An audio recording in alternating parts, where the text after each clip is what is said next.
Nagpaabot ng tulong ang lokal na pamahalaan ng Maynila sa 2,000 pamilyang apektado ng naitalang sunog sa Parola na umabot sa Task Force Alpha. Tatanggap sila ng tig 30,000 pesos Emergency Housing Assistance Program ng National Housing Authority. Ang iba pang detalye sa balita ni Graciela Corazon. Pinangunahan ni Manila Mayor Francisco Isko Moreno Dumagoso ang pamamahagi ng tulong pinansyal sa ilalim ng Emergency Housing Assistance Program ng National Housing Authority or NHA.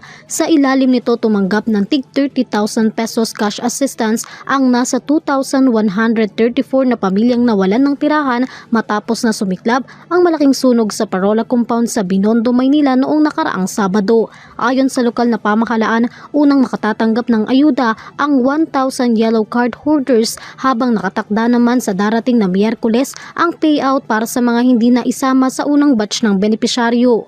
Personal naman nagpasalamat si Mayor Isko Moreno kay Pangulong Ferdinand R. Marcos Jr. at sa NHA sa agarang tulong pinansyal na ipinagkaloob para sa mga residente.